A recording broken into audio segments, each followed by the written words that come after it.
Hello and welcome to CrossFit for Chickens. Today this little cock came in and asked if we can help him put on some muscle, so let's get right into it. How do you like your eggs? Sunny side swole? We're gonna go ahead and start with the bench press here. We're gonna go ahead and start with some light weight. Go ahead and bench press me. Come on, you little bitch, you shouldn't need me to spot you. Come on, you're making me look silly. You're so weak, this is embarrassing. It's like I'm giving CPR to a fucking pillow. There's no response from this chicken at all. Did it already have a heart attack? Well, ladies and gentlemen, I think this is a good time to go over the CrossFit rules. Remember the first rule of CrossFit? Always talk about CrossFit. Let's just jump into our next exercise. It's called the Spread Eagle Bone Saw Blaster. You take your client's stiff legs, you stretch them far out to the side like you just got a new pack of chopsticks and you're about to break them apart, but you don't want to break them yet. You don't want to snap the chicken's legs off. That's the next component of our circuit. You just want to get that tension there, a nice stretch throughout the chicken's muscles. Then you just want to throw the legs forward and backward like you're digging an imaginary hole for this chicken's carcass after you finish torturing it with CrossFit. Then you want to do anywhere from 50 to 100 sets of these, at least until the chicken's heart stops beating. And there you have it, CrossFit for Chickens, taking all the joy of CrossFit and putting it into a form even chickens can participate in. CrossFit, where poor form and injuries aren't just a side effect of the exercise. It's our motto. Now next time you hear why did the chicken cross the road, ask him why the chicken crossed the gym, to get fucking jacked. In fact, change the original expression, why did the chicken CrossFit the road, bitch? Watch Tyler 1. I'm busy. Can't you see this man's blowing into a coconut? I feel like he's trying to summon Hellboy or Bloody Mary. Oh, baby, he's got a tool belt. His Batman utility belt of sound healing equipment.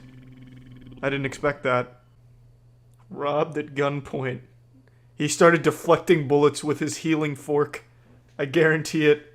This man's gonna spring up from the bed thinking he's going into battle. Need you, Starburn side! Look at that beautiful technique. Stirring up the bad chakra and throwing it away. It's not pee. It may look like he pissed his pants, but it's actually just chakra in its liquid form. You see, what Brian's doing is he's reducing the chakra to its most primordial state of matter. Blue before everyone charged out of Helm's Deep. Yeah, exactly, it's just chakra juice. I don't know why he's focusing on the cock area so heavily. No wonder he pissed his pants. This man's spending a lot of time on it. God, how much more can his dick take? He's already blown his chakra load. Come on. Have mercy. Let him have a refractory period. The guy has definitely fallen asleep. We have not seen a video with Brian where his patient hasn't fallen asleep on the chair, or on the table. Yeah, I think maybe Brian went overboard. I think he extracted too much chakra from him, and he has died. I want to see the skinflint healing frown. Just give Brian time, he'll work his way up to it.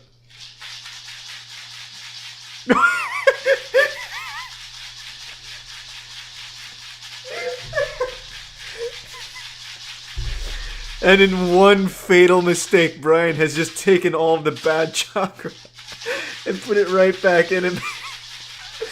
I hope he just starts hitting his head like a fucking caveman with his club. Exactly, just start fucking playing his skull like a snare drum. Man, fucking sound healing is intense. It takes a lot of time and effort. We're 6 minutes in, it feels like it's been an hour. This may be bullshit, but I still want to set up an appointment with this man. I think it'd be relaxing as shit. Just to have this Agent 47 looking man waving a cucaracha over my head. With like a horsetail on the back. I think it'd be fucking great. It's not a cucaracha. What is it? A maraca? Maraca. Good God, not an inch of this man's body has been spared from Brian's ruthless chakra healing. All of us are gonna feel so fucking silly when this old man stands up and he's 20 years younger thanks to the sound healing. And he's got huge muscles, like bulging muscles. What types of food would you suggest for a nutritionally complete diet while on a budget? trying to lose weight, but everyone I talk to keeps rambling about starvation mode. Yes. Honestly, I wouldn't even recommend food. I'd recommend sound. And I'd recommend at least 1,111 Oak Vibes if you can afford that kind of investment, and you should get yourself pretty jacked in like a month maybe.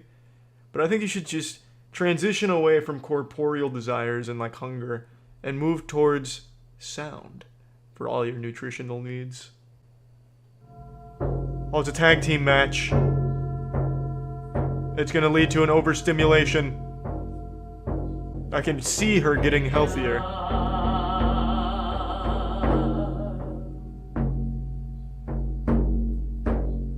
This is an old video, but this shit's a classic. This wedding is so bad that I think it should have made weddings illegal. Just straight up outlaw marriage across the country because this shit was so fucking abominable. Break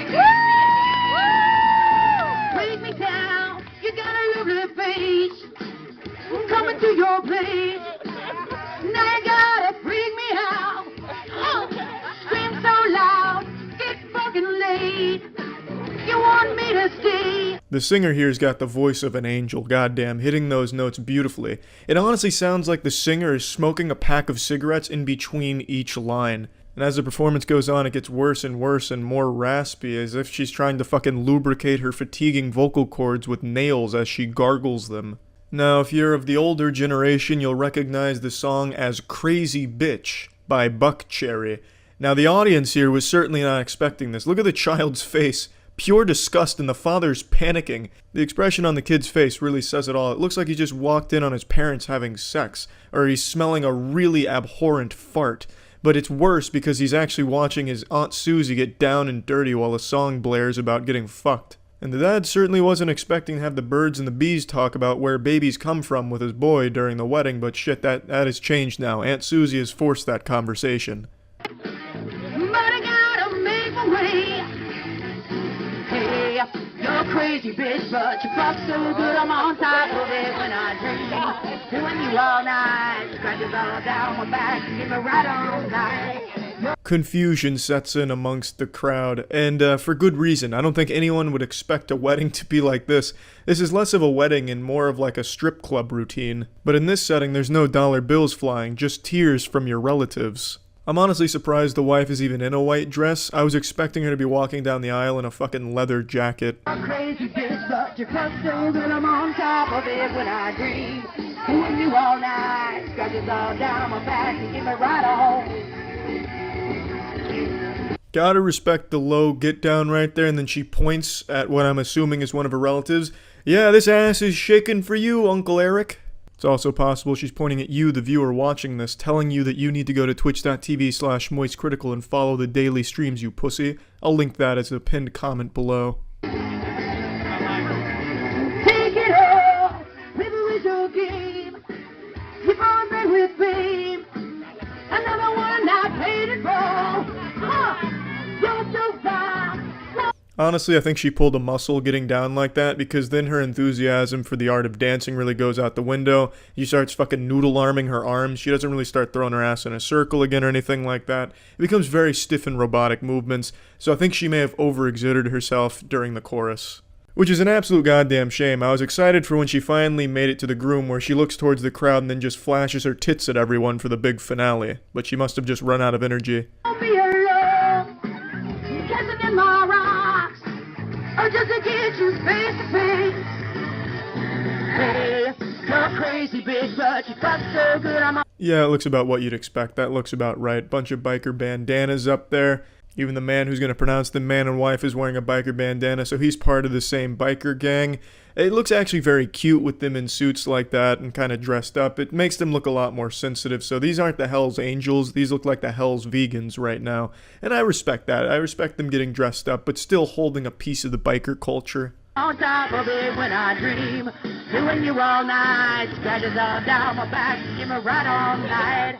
You're a crazy bitch, but you fuck so good I'm on top of it when I dream, doing you all night, scratches all down my back, give me right on.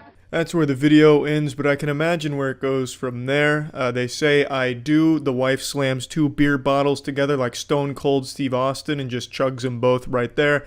tosses a bouquet of Budweiser into the crowd. She then sails away on the Harley Davidson with her husband, and they live happily ever after. I know I kind of made fun of this whole thing, as well I think everyone should. This is not how you do a wedding. It's pretty disrespectful for your family to have to sit there and listen to crazy bitch and all that. I think that's just a bit out of place and odd. But as long as they're happy, that's what's important. But stop having your fucking weddings outside. I can't stress that enough. Outside weddings suck for everyone there. That's it. So yeah. Strangers Chapter 2 came out. Did you even know that? Hopefully not. I imagine you didn't, and I apologize for even putting this on your radar. They made a sequel to Strangers Chapter 1, which was abhorrent. I can't even remember if I made a review spitting on it. I don't even know if I even bothered to take the time insulting that movie or not. I might have, might not have. It's all a blur to me now. But turns out they've made a sequel to it. And they've made the inexplicable decision to make a sequel to that super stinker. And not only that, turns out it's a trilogy. At the end of this movie, they even have a montage sizzler reel giving you the little breadcrumbs for Chapter 3. It is so silly. I really thought Nick Fury was about to pop on screen and recruit Maya to the Avengers. Maya being the survivor of Strangers Chapter 1, The Attack. I don't say this lightly, but we might be witnessing the worst trilogy in horror movies. And only one question needs to be asked. Why? Why would you even make this in the first place? The first Strangers movie, the original, is a banger. I really liked that film. Strangers Chapter 1 is irredeemable dog shit. And Strangers Chapter 2 completely wipes its ass with everything that made the original good. You see, in the original... I just dropped a UC like Darman here. But it is this profound. In the original Strangers, one of the most horrifying moments is when they are asked, when the main character asks the strangers why they're doing this. Why are you torturing us? Why are you going to kill us? What is the point? What are you doing this for? And they respond saying, because you were home. That's it. You don't get a Naruto flashback to the strangers explaining what led them to this moment, why they turned out this way. You don't get any tiddlywinks of lore about these characters at all. It's this message here. That's all you get. Because you were home. Letting the viewer know that these are just unhinged psychopaths that are doing this just because they felt like it, and this couple happened to be there at the time. It is such an effective scene. Strangers Chapter 1 was horrible, but it did at least keep intact the strangers just being like, you know, faceless nobodies doing something because they clearly have a love for it, and they gave their own spin, their fucking remix on Because You Were Home, and butchered it. Stranger Chapter 2, though, completely takes the strangers concept and flushes it down the shitter. This movie dedicates a pretty substantial chunk of its short runtime to fleshing out one of the strangers. Well, two of the strangers, giving you their backstory. Which is the antithesis to what these films are supposed to be about in the first place. So, of course, we're going to get into spoilers. This is your warning. Movie sucks. You're not missing anything. I wouldn't recommend it. It's not even like fun bad. It's just kind of a slog. Even though it's only like an hour and a half, it feels longer because it's just not good. And I saw the lead actress here come out and say, like, the best films are often polarizing. And I understand that you can't just come out and just, you know, start pissing on the movie that you're in. You're supposed to promote it, but the best films are polarizing. It's not polarizing. No one likes this movie. And plus, this is not part of, like, the best films. You know, this trilogy isn't going to be talked about in the same breath as, you know, fucking Lord of the Rings or something like that. But anyway, Strangers Chapter 2 picks up pretty much immediately where Chapter 1 leaves off, where Maya has just been the victim of the stranger's attack. Her fiancé was killed right in front of her, and she just barely survived, and now she's recovering in the hospital. And we immediately meet one of the strangers, unmasked. It's the waitress from the diner, Shelly. And then we get, throughout the film, like 20, 25-ish minutes dedicated to showcasing her childhood. And it turns out she was just born evil. She snaps the neck of a rat. She's obsessed with this boy who is like, has this girl that follows him around, so she gets really jealous and eventually kills that girl being Tamra, which, if you've seen Chapter 1, first of all, my condolences, what a waste of your time. Lord help us, I hope you don't see Chapter 2. Hopefully me explaining this here will paint a good enough picture you won't feel, you know, the need to spend money on this piece of shit. But anyway, that's Tamra, and so she kills Tamra, and now every time the strangers go out and kill, she starts by saying, "Is Tamra there?" in reference to that moment from her childhood. And that boy in the flashbacks is pretty obviously the guy in the scarecrow mask. So we get like 20-25 minutes just showing that she's evil. That's it. But that undoes the whole concept of the strangers just being like these psychopaths you know nothing about, never learn anything about, and they're just doing this because, well, who really knows? They're just doing it because they want to. Here, you're getting so much backstory and shit. They're actually setting this up like it's supposed to be some kind of like Marvel universe here for the strangers. It sucks. I really hated that direction.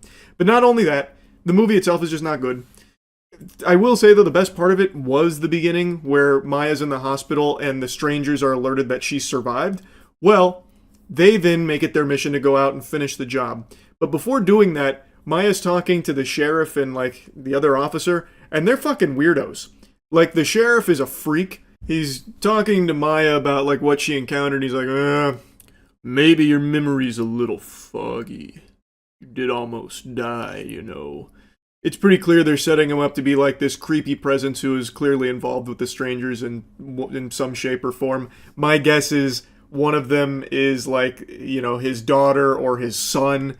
So he like actively works to cover up their murders, which is a core component to the story that they sprinkle in here and there about how this town has all these murders that get covered up. And yeah. So he's clearly involved. They make that very obvious from the get-go. But they also set up like this whole town might be involved. There could be, anyone could be the strangers. So Maya's being hunted in the hospital. The hospital is fucking ginormous, by the way. Like probably the size of the town, it feels like, with the amount of rooms she goes through and hallways she runs down. And somehow the strangers have like fast travel throughout this film. So even when she ends up in like the fucking basement, like in the middle of nowhere, one of the strangers just happens to be there. Like she's just already there. Why would she be there? You knew that she was in one of the hospital beds. Why the fuck would you like fan out to like the basement garage? And that happens a lot where she like ends up in the woods at one point, and somehow the strangers, these are giant woods by the way, but somehow the strangers are always like right on her tail, like only a few yards away, even though they never saw where she went or even knew that she ended up in the woods in the first place like that. Like it's just crazy to me how they're like this omniscient presence. Like, they are constantly able to find her in the middle of fucking nowhere. It's like they actually have a UAV online or something. Or like in Mario Kart, like rubber banding, where like they can always catch up to you. It's so baffling. But anyway, the best sequence is in the hospital where she's like running away from the strangers. I actually thought they did a good job of like building up some tense moments where the guy with the axe is coming through and she's trying to like outsmart him by hiding. But then it's always undercut by her making like a really stupid decision. So like she completely evades him at one point, and then while he's still, like, within earshot, she starts to, like, crawl away and she, like, blasts a wrench with her knee. So then, obviously, he hears that, goes over and starts throwing barrels around. Anyway, Maya manages to get out of the hospital. Axe guy butchered, like, 2 people. And then she ends up in the woods. Well, actually, yeah, she ends up in the woods. Somehow the strangers are, like, able to track her in the woods, like I mentioned. I guess they could just fucking smell her from miles away or something. So they're tracking her. She eventually winds up on a road where a car is coming, and it's one of the people from the hospital. And she stops, lets her in, and it's her, another woman, and then 2 other dudes are just walking on the road randomly in this pouring down rain. They're like, oh, it just happens to be our roommates. What are you guys doing? They're like, yeah, fucking, he calls him Dick Stain. Dick Stain forgot the keys or something to the truck, so now we're walking home. It's like, well, hop in, you know, and they turn it into a clown car, so now they're sandwiching Maya in the backseat, and these 2 guys are obviously very creepy, and they're setting them up to be very creepy. So the whole idea is anyone in this car could be one of the strangers. Maya starts freaking out because she thinks she's in danger. The guy next to her has like a smiley face tattoo on his neck, and he's really shifty. It's very clearly trying to nudge the viewer that this is probably the Scarecrow, and I thought it was a red herring, but I'm actually pretty sure it is just the main Scarecrow guy, because at the end of the film, the big reveal, like with the Tamara flashback, is Shelley and that boy draw a smiley face out of blood, out of Tamara's blood, and this guy just happens to have that same smiley face tattoo on his neck. And also, he's never there when the axe guy comes through, the Scarecrow guy. So I think it probably is just that guy, but it feels just too obvious. But I also think this movie is just that shitty that they probably will just make it very obvious and not even try to subvert your expectations. But anyway, I'm getting so lost just like yapping about this fucking thing, just blabbering on. She's in the backseat with these two guys. She's freaking out. The other guy is, he's also weird. She grabs a knife that one of the girls was using to cut an apple with. She grabs a knife, jumps out of the moving vehicle, runs back into the forest, and then the strangers are starting to track her again. She goes like survivalist mode. She makes a fire and everything. She drinks some water from a nearby like stream, and then she gets attacked by a wild boar. Well, I guess not wild per se. It's semi-domesticated because the axe guy, well, it turns out when he was a kid, we get this from the flashbacks, he could like mind control boars. I say mind control, but like he's able to, he's like the boar whisperer, so he can like talk to the wild pigs and have them do his bidding. So he goes to a shed, unlocks the shed, and then that boar finds Maya, and then it becomes like the Revenant for a little bit. Like it is actually straight up just like the Revenant. So she's getting attacked by the boar, bitten by the boar and shit, and then she has to stab and kill the boar. She does. She's extremely injured, again, because obviously she just got attacked by this fucking boar. But she's able to muscle her way through the forest and end up back at the house from the Chapter 1 film. It's all cautioned off because there was a grisly murder that happened there, but she's able to take some refuge in there for all of like 45 seconds, and then some guy shows up, and it turns out he like shows her a badge. He's Internal Affairs, who's investigating the sheriff for his like covering up of all the murders that are happening in town. He just comes out of nowhere, by the way.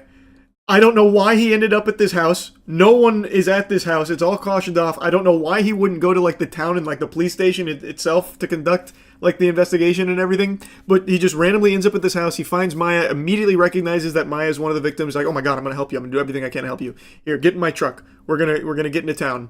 And then as she gets in the truck, he gets sniped by a crossbow from one of the strangers. So he was in actually maybe like 15 seconds worth of film there. So now she has a truck, she drives away, but it got hit by a crossbow, and now it's like breaking down, and it crashes, well, it runs out of juice right at the house from that woman from before, and the roommates and everything. It's their house. So she collapses at the door, they stitch her up, fix her, get her back together, and then that guy with the smiley face tattoo, his name is Gregory, and this guy is like the biggest. I cannot stress this enough. He is like what a Redditor thinks is cool. He is so fucking cringe. I had to write this down. I didn't take too many notes during this movie because it's just so bland and boring.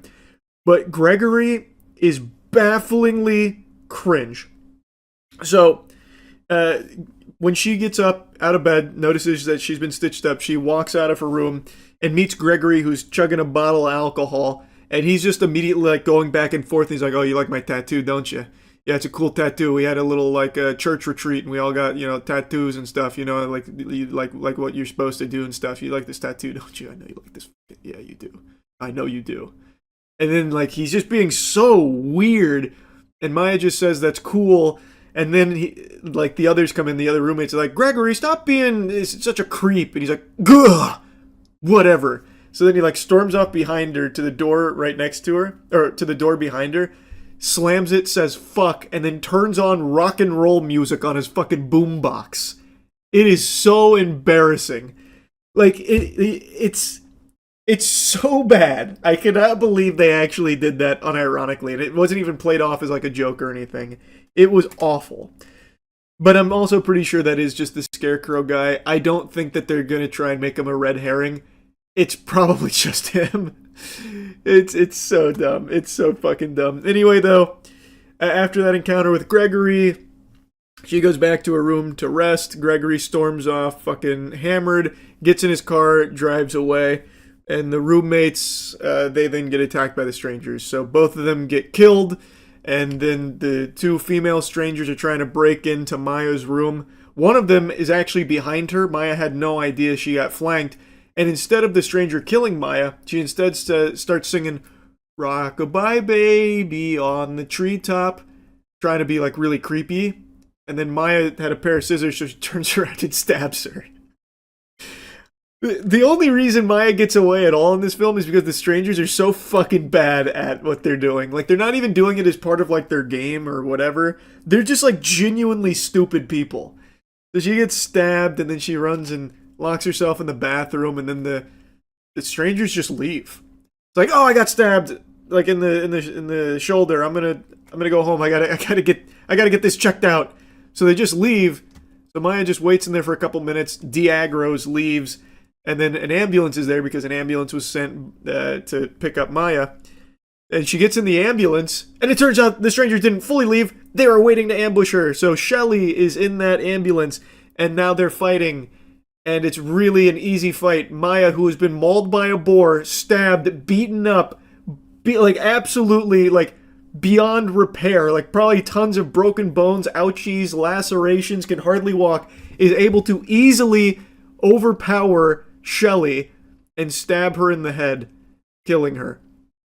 Or so you thought. As Maya's driving away in the ambulance, Shelly gets up and like starts strangling her with the seatbelt, so then Maya flips the ambulance, which kills Shelly. And then Maya watches as the scarecrow guy and the other female stranger pull up in their truck and see that Shelly is dead. They unmask her and he starts fucking crying over her corpse. And then you get that last flashback I mentioned with that smiley face after killing Tamra. And that's Strangers Chapter 2, setting up for Chapter 3, where she's going to kill the other two strangers. It sucks. Really does. I don't know what they were thinking making this movie. Well, making these movies. I don't know why they made Chapter 1. I understand even less why they made Chapter 2. And I really cannot fathom why they are making Chapter 3. Apparently these were filmed back to back to back. Like, they really banked on this being, like, successful. Like, people being very invested in this. But I don't know how anyone could possibly be invested in these movies. Anyway, that's really about it. Yep. Hello, my friends. Happy afternoon to all of you. Christmas season is upon us, as I'm sure we all know. So please don't forget to leave out a joint and lighter and glass of milk for Santa Claus as he wiggles his fat ass down your chimney to deliver your Fortnite skins this year.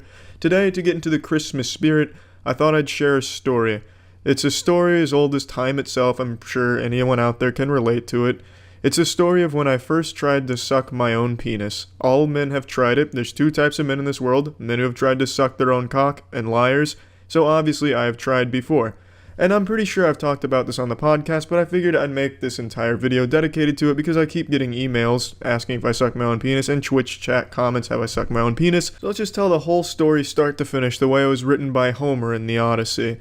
So, to set the stage, I was probably around like 13 or 14, I'm not exactly sure when, and I was just starting to refine my palate and get a taste for what I liked from pornography and titties and stuff on the internet. And during this time I was very religious, so I was kind of fearful and ashamed of watching porn. I thought anytime I even touched my wiener, I was giving God the middle finger and he was ashamed of me and sad and he'd frown, so I didn't do it all that often. But occasionally the mood would strike me right, and I'd Google image search for boobies and butts and vaginis, and, you know, get very excited looking at these things, you know, give it 2 thumbs up, and sometimes even save it to favorites on my folder. But anyway, one particular evening, I was extremely horny. I was Googling boobies left and right. I was like fucking Professor Xavier jacking into Cerebro. I was looking at boobies all over the place. I could see them all over the internet. And man, I was just really fucking feeling myself. I didn't jerk off or anything though, because like I said, I thought jerking off was a bit too far in the eyes of Christianity, and Google Images was tame enough where, you know, I'd be forgiven. So I was looking at these images, and I eventually said, you know what, this is enough. I went into the bathroom, I was going to take my shower, I was still sailing full mast, I was hard as a fucking diamond, and man, I was just so horny, I would have fucked my own ass if I could. But anyway, I'm standing there super erect in front of my shower, and I look at my wiener, and I'm like, damn, that's my fucking winky doodle right there. It's going in my mouth. But I was never a flexible guy. I could never throw my legs behind my head and start nibbling on my ball sack or anything. I just was never flexible at any point in my life. But for some reason, I got the idea that I could absolutely accomplish the sucking of my own cock. So I attempted. I get like halfway down, and then I damn near need life alert because I thought I was going to snap my spine in half going for this advanced contortionist move. So I'm just locked in this fucking demonic pose looking like Schmeagol admiring his precious in Lord of the Rings. And then I start to worry like, damn, if I die here, the authorities are going to find my body looking like some type of sexual deviant. This is going to be the worst way of going out. I'm not even going to have like a cool going out story. It's just the obituary is going to read, yeah, He died doing what he loved, attempting to blow himself or something like that. He broke himself in half going for a self-blow job. That's not, like, cool at all. But I still wanted to keep trying. I wasn't deterred. I really thought I could pull it off if I just kept giving it my all. I started to get like anime inspired, like with the power of friendship and by never giving up, resiliency, persistence. And if I get real angry, I'll go Super Saiyan and suck my own dick real quick. So I kept trying. I probably tried for in total maybe like a minute, but it felt like an hour. And it just wasn't happening. I knew it wasn't happening. And then I decided it's time to pee, but I never really adjusted myself. I was still looking at my dick as it was looking at me. We're making eye contact. I was staring down the hole of the one-eyed snake there. And I started to, fire on all cylinders to pee. And it's a little harder to pee with an erection. It takes a little bit longer to travel up the urethra. So I had a little bit of time here. And it wasn't until the pee was about to reach the point of no return where I'm like, damn, I'm about to golden shower myself. My face is looking right down the barrel of this loaded gun. So like a fucking Matrix move or like a superhero move, I start peeing and I dodge it. I lift my head back up and then I just start fountaining it over myself and I'm safe, I'm dry, I don't get pee in my face or anything, but I almost did. The point I'm making is, yes, I've tried to suck my own dick. It did not go well. God did not bless me with the gift of being able to suck myself off. And I'm sure most men probably can't do it, but there are some select few champions out there that can. And don't let any man tell you they haven't tried. I promise you, nearly every single man on this planet has tried to suck their own penis at one point or another. You don't have to be embarrassed. There's so many of us out there. Come home. Tell your story of sucking your own penis to friends and family to let them know that, yes, you're human. Yes, you've tried. Amen, brother. Take it easy, everyone. See ya. Zarathustra performs psychic surgery in workshop. God damn it, I'm going down this rabbit hole again. This looks like an emergency procedure. Jesus, Zarathustra. Please! She's fading! Psychic surgery her back to life. Oh no, don't grab her tits, Zarathustra. Please. She's here for surgery, not sexual harassment. I like how he's making his own sound effects. It adds to it.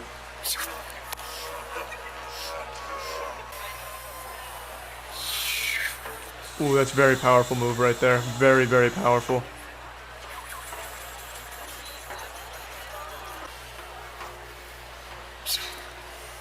Oh, that's a big one. That's a lot of anxiety he just took out of her. She's about to undo her dreads. Oh, yes, very important. Gotta suckle the milk out of the tits. Looking good. Honk it, twist it, but be gentle. It's surgery after all, psychic surgery. Ooh, there it is. Yep. Ooh, that was a sour one. He didn't like the taste of that. That energy was raw. That was uncooked.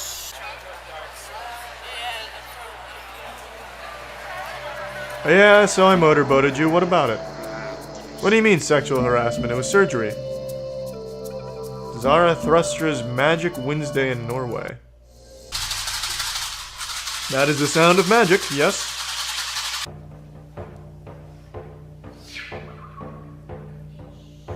Man, you can just see the relief on this woman. There we go. Brush it off. Yes. Perfect. I could totally run this guy out of business. I can do those sound effects, and I can, like, squeeze tits. I'll be the new Zarathustra. Oh, he's getting real angry. That's some bad energy in there. Oh, he's getting aggressive. That top is coming off one way or the other, lady. Easy way or the hard way. Yeah, lady, just pee your pants. He doesn't like water sports. It's the only way to make him stop. Big old slurp in that one. There's a lot of bad energy there. There we go. Oh, that's the center of the bad energy. Yeah, he's identified it now. There goes all of her anxiety. Is the procedure over? Was it successful? Have you cured her of her back pain? Yeah, that's where the back pain's hiding. Oh, that playful back pain. Oh yeah, I'll get that back pain out for you. The psychic style. Oh yeah, it's going down south. That back pain's trying to run away from me. You can hear the back pain. Oh, there it is. I think I got a handle on it. Nope, I was wrong. See, these hands, they'll honk your tits and help you feel better. Zarathustra is a very Does he even do any work on men? After many years of study. He's a 5th dimensional quantum healing master. What? I didn't even know it was possible to go above a 4th dimensional esoteric healing master. What? Oh my god. I take back all the jokes, man. This guy's not groping his patients. He is bringing them to the next plane. Immediately just getting rid of the man so he can go honk some tits. And as a healer, when you're capable to raise... Okay. I don't like that he speaks English. That ruins my immersion. A real 5th dimensional quantum healing master wouldn't need to know how to speak English. He'd speak with his as he's squeezing your nipples. As we've seen him do multiple times already. During one of my streams a while ago, someone asked me if I could get Reid to come on the podcast, you know, to talk about wieners, vaginas, pussies, and RuneScape, just the normal type of porn talk on the podcast. And I responded saying I don't think Reid would ever want to do that because she doesn't like me, personally. And that led to me telling the story of the beef between Reid and myself. Beef being the wrong word, but for lack of a better term, the bad blood between us. Although this was a while ago, so I'm sure she probably doesn't remember or just doesn't care anymore. But now, ever since I told that story on a stream, people are constantly asking me during streams to tell the story again. And it's kind of cute, kind of like, you know, a kid asking their grandfather who fought in Vietnam to tell them war stories that they've heard a million times from him, except in my case, the only war I fought was on the shores of Reid's butthole. So I figured I'd make a video dedicated to telling the story. So it all started when I made a video about Reid's abominable rap, which remains today one of the worst raps I've ever heard. Now there's definitely a lot worse raps on YouTube from small channels with like 30 views, maybe from like Old Pop Hickey Yokel's barnyard rap ballad about cunnilingus on his animals and making love to his sister, or maybe a chemistry professor's educational rap that's just fucking horrible. But those aren't fully produced raps. Those are all very amateur attempts at it, so I don't really count those as actual raps. Reid had a team behind her and fully produced, so it was a genuine attempt at it, and it was fucking horrible. The worst I'd heard in that department. So I stand by that. I stand by that analysis. On the moist meter, that'd be a 5%. Now, when I published the video, I was made aware she wasn't too happy with my critique of her song here. And I can understand why, because it's clear she put a lot of heart and soul in it. There was inspired lyrics in there, such as, spit stringing from my mouth, let you fuck my face, good nutritious nut. And who could forget when she really takes it home with, jerk it out, jerk it out, jerk it out, beat it out, beat it out, beat it out, jerk it out, jerk it out, beat it out, jerk it out. So I can understand when I insulted her magnum opus of music, that she wasn't too happy with that. And that's when it really started, when I made that video. So she didn't like that I made that, she didn't like me, and then about 2 or 3 months after that, I went on her Twitter page, just browsing and perusing, learning more than anything. Well, honestly, I was just looking for titties, for lack of a better cover story. I went through a lot of different porn stars' pages just to see what productions they were taking part in, really. But while on Reid's, I noticed she had retweeted some fan art. And let me tell you what, that fan art, bingo, bango, bongo, that's the epitome of fan art right there. What it was a crayon drawing of Reid spreading her ass cheeks apart and just having her brown balloon nut winking at the camera. It was fucking beautiful. And I saw this, and I made a tweet about it. It was a very vague tweet. I didn't say what porn star. All I said was, haha, I just saw, you know, porn star's fan art with her gaping asshole in crayon. It was great. And then I guess people found it and told the artist that I said that. And then the artist called me an asshole, and then Reid retweeted that saying I'm an asshole, so then they were just double teaming me. And, you know, it all stemmed because, I mean, come on, it's a crayon drawing of a porn star's asshole. How's that not entertaining? I don't want to show the fan art, but instead I took it upon myself to try and doodle it myself. I did 2 attempts here, neither one of them really capture it. This was my first attempt. It doesn't really convey what it looked like. This looks more like a God of War enemy. So then I tried again. And this one just kind of looks like a Wallace and Gromit character doing some naughty shit. This isn't what the fan art looked like. It definitely looked a lot better than this. And I went on the artist's page, and she's talented. But this particular piece, I had a giggle about. You know, come on. You got a porn star spreading her fucking chocolate starfish, and you're doing it in crayon. That's great. That's gonna put a smile on anyone's face. And to be totally honest, as far as crayon drawings of porn stars spreading their fudge cutters go, this is probably the best it can ever get. It was really well done. I could see where the asshole was. I could see the butthole clearly. There was even some labia draping down like some beef curtains. And the pose was really well conveyed. Like you could see the stretching of the ass cheeks, pulling it apart and seeing what's between them. It was really well done. It had a side by side so you could see what the pose was not in crayon and then in crayon. Really well translated. But I honestly don't know why they both got so offended about me making it a joke. I thought the piece was done lightheartedly as just kind of like, hey, look at this little doodle I did. You remember when you did that photo shoot where you spread your butthole wide? Well, here it is in crayon.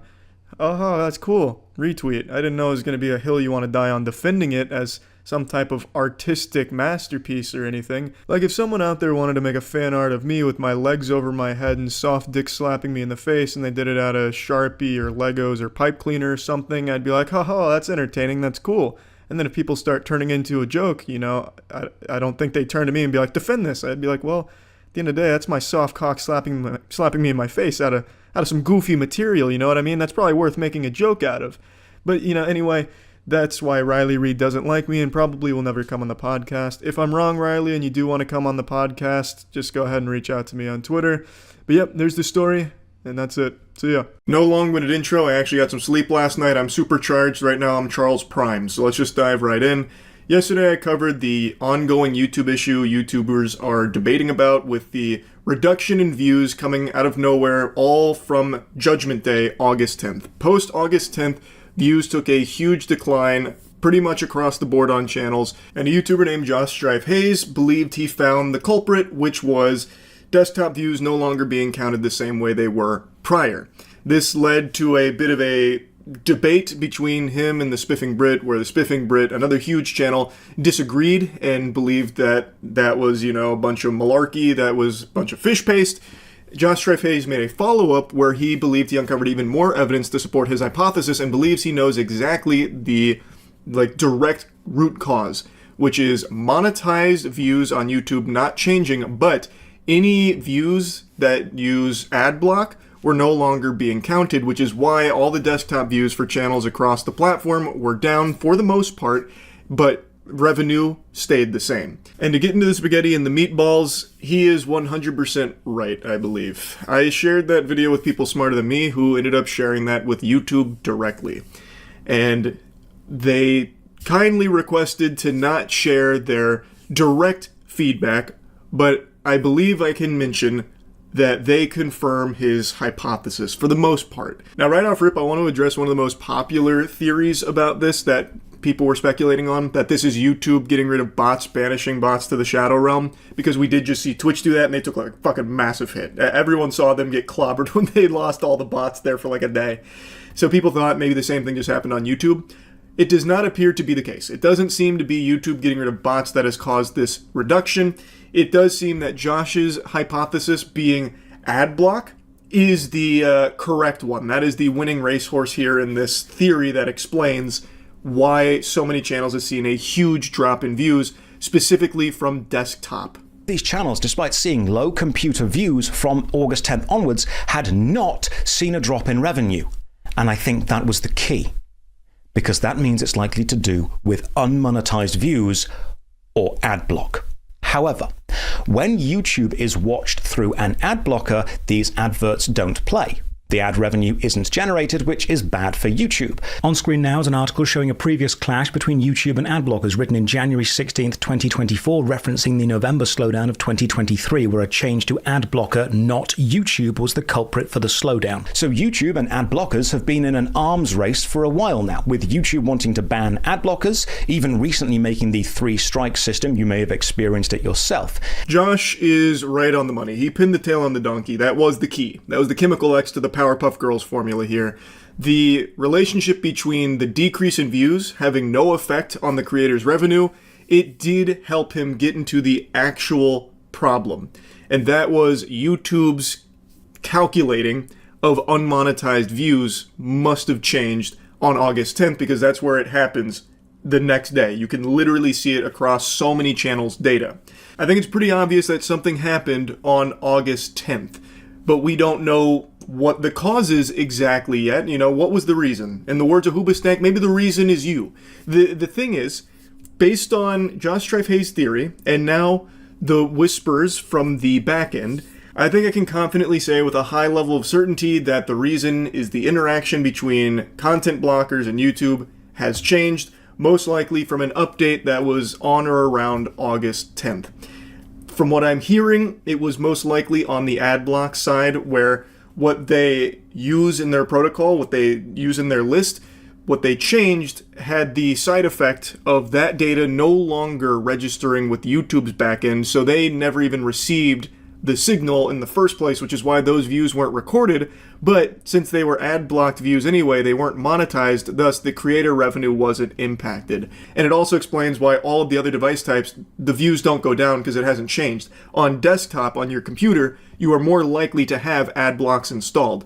Also, it does explain why some creators didn't see a big reduction in views. If they are mainly creating shorts content, which most people watch while taking a shit or whatever on their phone, or if the content is catered towards a younger audience, kids aren't as likely to have an ad block installed. So some of the channels that I've seen talk about how they haven't seen any hit to their desktop views post August 10th, their demographic is skewed much younger.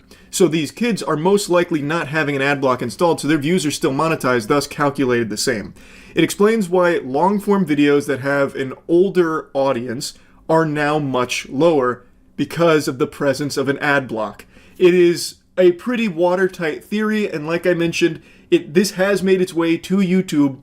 The lost views were not monetized views, because if they were, we would have seen a reduction in revenue, which we didn't. But there's a third aspect to this. YouTube have claimed they have not changed how long-form views are recorded, and I think they are telling the truth. They haven't changed how they show the data they receive, which leads me to two possible conclusions. Either a huge amount of computer viewers all decided on August 10th to collectively stop watching a huge amount of channels all at once, which I think is remarkably unlikely.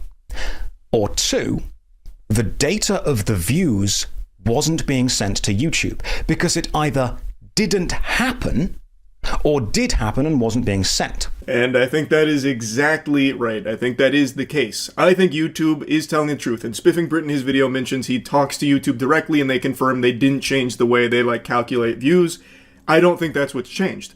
I think the back end with the ad block non-monetized views are no longer even being sent to YouTube to record. I don't believe the data is making it to them. And from the little birdies I've heard talking about this internally at YouTube and everyone else I've shared this with, that does appear to be exactly the case. Now, I don't know if they're going to make an official statement about this. Fingers crossed they do, because clearly this is now a conversation that has reached the eyes and ears of those at YouTube. I think it would be very good if they did.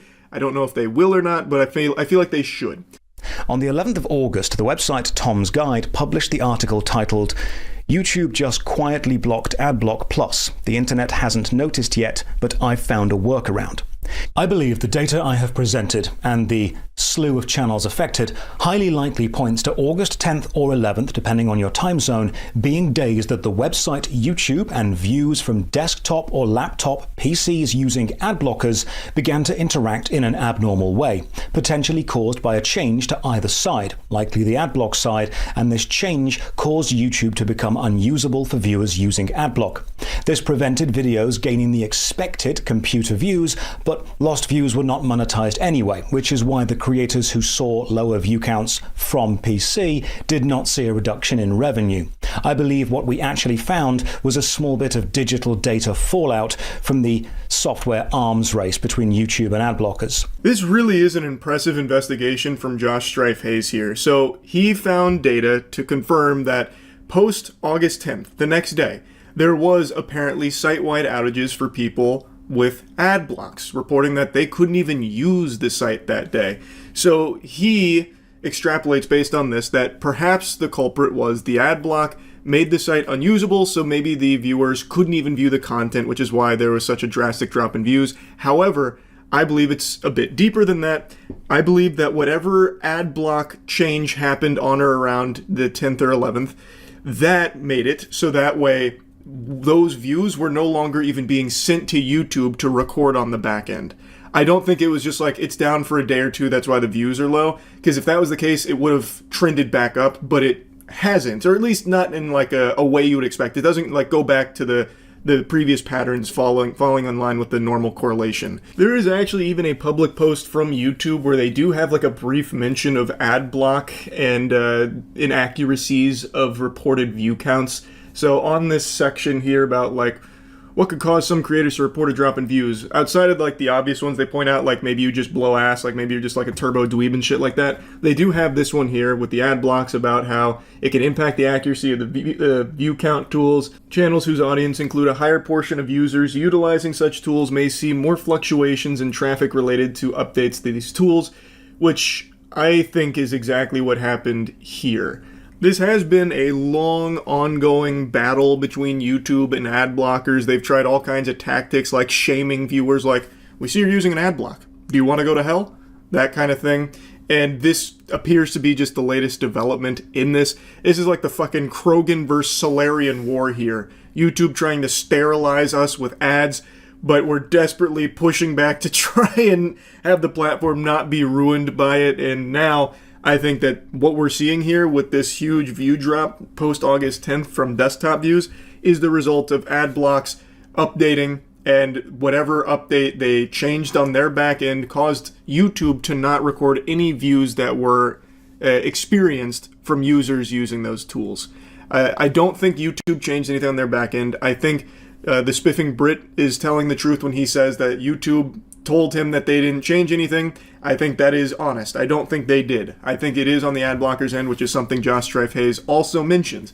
It appears to be that whatever they updated has now had the unfortunate side effect of no longer having those views calculated for the channels that they watch, because YouTube is not even being sent that data in the first place. It doesn't even get that signal. But anyway, that's kind of the explanation for everything as I understand it, and from everything that has apparently been talked about from the internals of YouTube as well. Really incredible work from Josh Strife Hayes to get to the bottom of this. I'm hoping the YouTube will make an official statement in regards to this, because now it's become such a big conversation piece that it is even leading to like drama on the platform to a certain extent, which, you know, it's just, it could easily be stopped if YouTube would just be, you know, not as tight-lipped about shit that they do have knowledge on in regards to these kind of topics. But anyway, I guess we'll see if they do. That's really about it. So, yeah.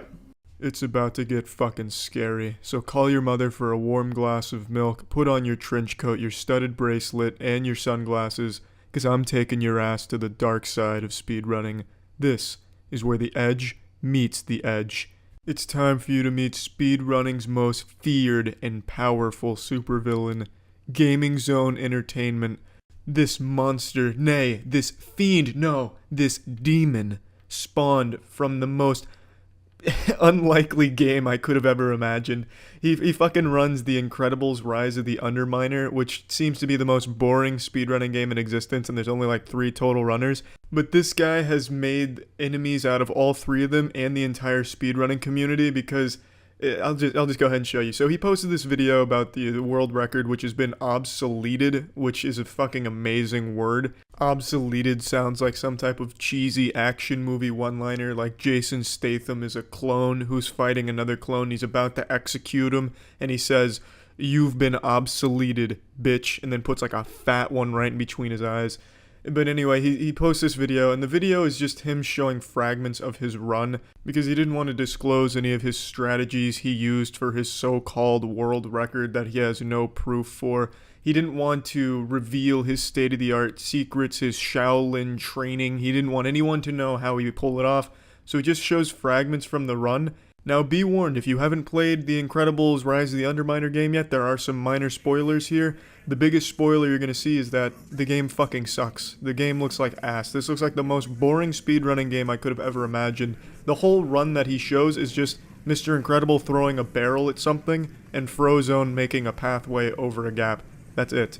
So that's the speedrunning here. Wahoo! Now let's turn our attention to the Jumbotron and read the description here. Full video was uploaded on my channel a few months ago and 46 people seen it. One user even left comment nice. Well, tickle my butthole and then put a fist in it. Who the fuck had the audacity to leave that kind of comment on a Gaming Zone Entertainment video? Who do they think they are? The gall of that man to say, nice. Disgusting. After I make sure that this video was watched by one speedrunner, I blocked it so he won't learn any tactics and strategies from me, but at the same time he knows that the world record belongs to me because he's seen video. And here you can see some fragments of my godlike speedrun. It was officially the smoothest speedrun I ever had in my life. Well, not to, far be it for me to question your righteous holiness, Gaming Zone Entertainment, but since there's no proof of it, it's quite the opposite of official. Good luck beating that time, you can't.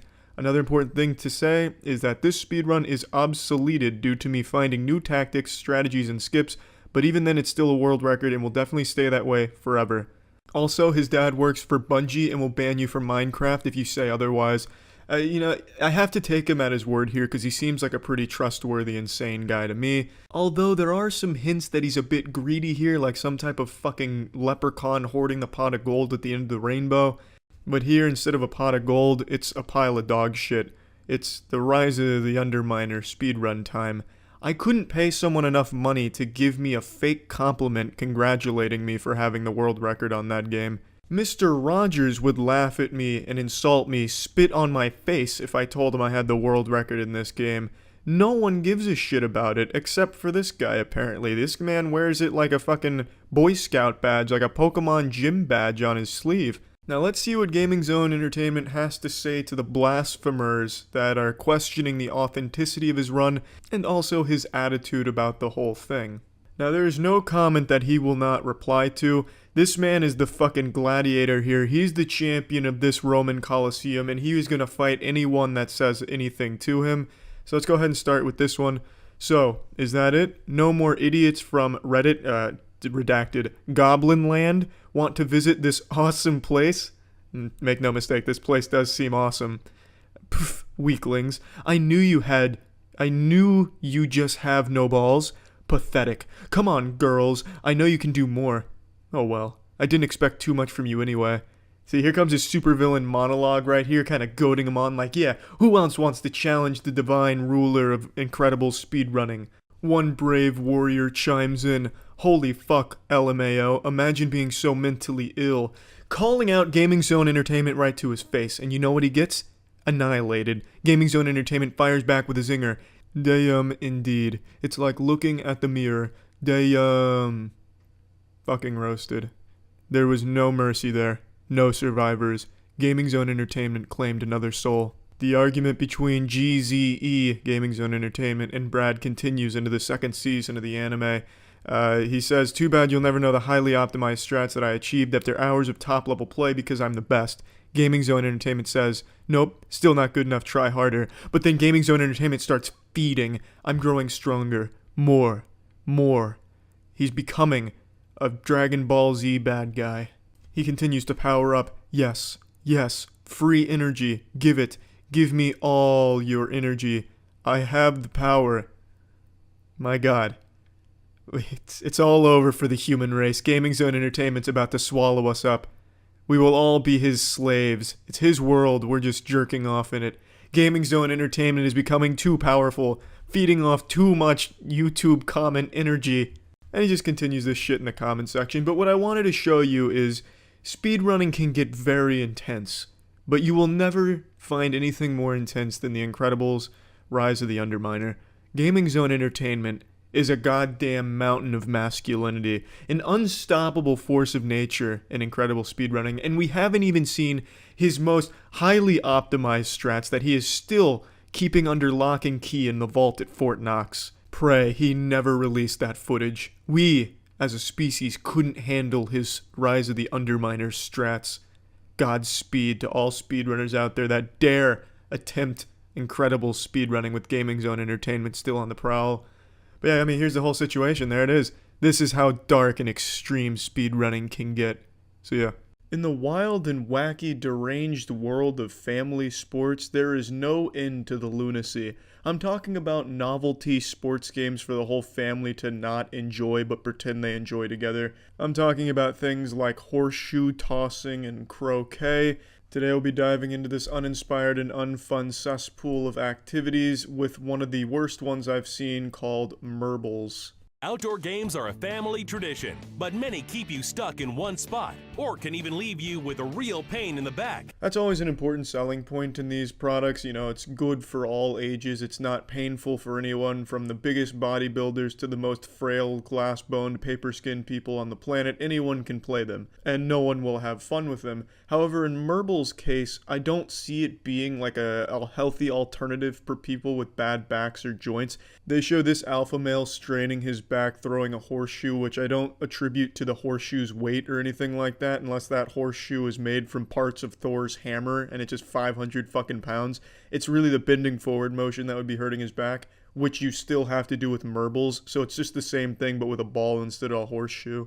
Instead, how about you open a bag of fun with marbles? Designed for all ages and abilities, marbles is a fun outdoor family game that's perfect for all ages, similar to lawn bowling. And just as fucking boring as lawn bowling.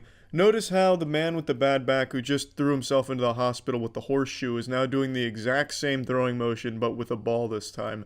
A horseshoe doesn't weigh very much. I think they weigh like a pound, maybe 2. Granted, I'm not the most seasoned veteran when it comes to horseshoe throwing. I'm not over there fucking my sister in Alabama and playing horseshoes at Thanksgiving.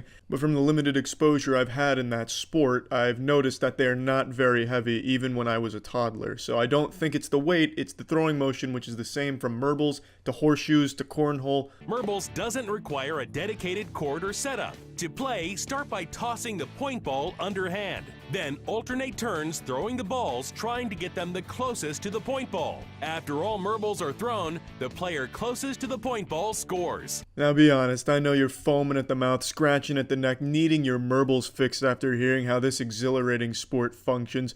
Fucking digging through your mom's purse looking for a credit card so you can order some marbles now. Looking into your bank statement, seeing if you can afford a bag of marbles. I know this shit sounds thrilling. And also, it can be used with literally anything in the world. It doesn't have to be marbles balls. You can just grab fucking tennis balls and just designate one with like a Sharpie as the point ball. Not that I'm trying to teach you how to pirate marbles or, you know, do-it-yourself marbles or anything. I'm not trying to give you like knockoff marbles. I'm just telling you, there are workarounds here, loopholes to getting your marbles fixed without needing to get the official licensed brand of marble balls. But I don't know why you would do that. This looks so fucking boring. It'd be more fun wiping your ass with a bad case of hemorrhoids than playing marbles. Whether you're at the beach, campground, tailgating, or in your backyard, marbles will brighten up your day and get everyone excited to play. It will not do that. What marbles most likely will do is act as a band-aid for a shitty family relationship where the father, the son, the wife, and the daughter, they're not all on the same page. All of them not exactly fans of each other, but maybe once a week, maybe every Friday, the father forces the family to play marbles in the backyard to try and bond, but it only makes them drift further apart. Marbles is also just a horrible fucking name. It sounds like Leif Erikson Day from SpongeBob. Hinga-dinga-durgan, marbles, SpongeBob, marbles. Unlike bocce, marbles are light, buoyant, more dynamic, and can be played almost anywhere. In fact, using the terrain to your advantage is half the fun. Ladies, I know that trick shot just made you wet, but please calm down your thirst. That marbles expert is taken. Each set of marbles comes in a heavy-duty toteable canvas bag with the instructions printed right on it. Ah, there it is. The Holy Scripture, the 10 Commandments of marble. Each marble set contains balls for 2 individual players or teams. Marbles are a hit wherever I take them. I bring them out at family reunions, when the grandkids come over. They're easy to play with and will give us memories that'll last a lifetime. Now this is actually a very powerful testimony. Unless you're living under a rock, then you're probably familiar with the legend Chip G. Hall of Fame marbler, often referred to as the bad boy of marbles. He was rumored to have performed cunnilingus on over 20 women at the retirement home where the last marbles championship was held. So him coming out here saying how much he loves marbles, that is something not to be taken lightly. But I do have to say, I think Chip is being a little too pretentious here. Marbles aren't exactly going to give you memories to last a lifetime, unless you're playing strip marbles with your family and grandma loses and her fat, flabby titties come out and you're still like 9 years old. Then maybe that'll stick with you for the rest of your life, and marbles is definitely going to be a negative thing to you from now on. Merble's lightweight design ensures that they're gentle on your joints and shoulders, and much easier to transport than cornhole, bocce, or horseshoes. Perfect for RVs, car trips, tailgating, and more. And if you're traveling with any of those games, you're already no fun to be around, so you might as well add Merbles to that. They even make a great gift. Merbles, open a bag of fun. So call now to get your set of Merbles today for just $49.95, only through this exclusive TV offer. That's a fucking ton for just some little light balls. When I first heard that number, I was blown away. $50 for what is essentially just 7 balls that any balls could be used for? That's a bit insulting, but who am I to question the Merbles brand? That shit's probably made out of unicorn hide. But yeah, anyway, maybe I'm wrong and this will be the next huge sport. You know, right now we're in an esports craze where all kids growing up want to be professional gamers. Maybe in like 5-10 years, kids growing up are going to want to be professional Merblers, but only time will tell. That's it. See ya. I saw something super interesting today that I want to yap about. It's become somewhat of a big conversation even outside of these bubbles that I'm tapped into, because even people that know nothing about guns can recognize that there's something wrong with this little puppy here. It's the SIG P320. This puppy's got a real nasty reputation developing. It's got the cheese touch, people talking about it being stinkier than Sir Strumming. I was going to lore dump on you, and I had even made this video setting all of the groundwork and the foundation for everything that had been happening with the P320 up until this point, but I want to show you the video that's sparked this topic for me today that I want to talk about, and it's got a lot of people talking. Through the firing sequence, through the actual movement of the sear down is less than 1 millimeter. And we're gonna see if it'll set the cartridge off. I don't know, we'll try it a couple times. It might not, this safety might be working, but the other safeties might not have been, so let's see.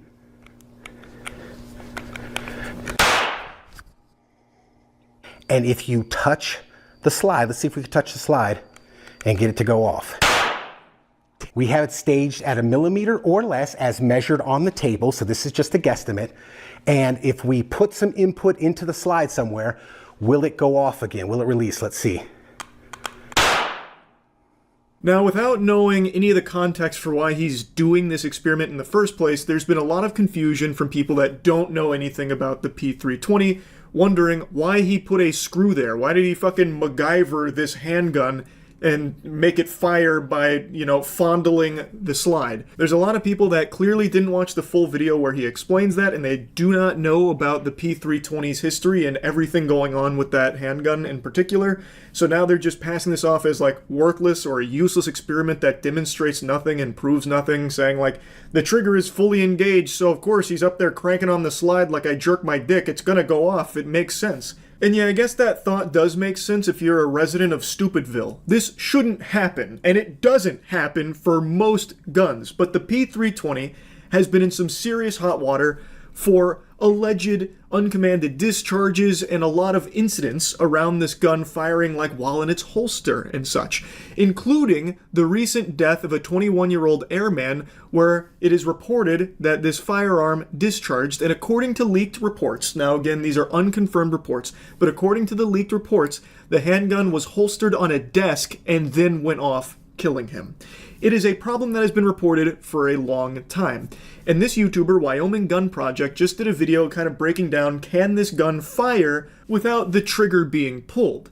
And I think he did a beautiful job at demonstrating that, and we'll get into the screw and the millimeter that he's talking about there in a moment, but I want you to understand that this is a big problem. And the company themselves said under no circumstances can this gun fire without a trigger pull, yet it is provable and repeatable that it indeed can. There's even been a push to stop using this weapon in an official capacity due to how dangerous it could be. It's a widely reported problem, apparently linked to more than 100 incidents since 2016 with at least 80 injuries. Even in my neck of the woods here in Tampa, an officer in 2020 had the weapon fire while in his jacket while he was adjusting it. So dude up here just like fucking popping his collar on the jacket or something, fires the handgun, which reportedly shattered his ankle.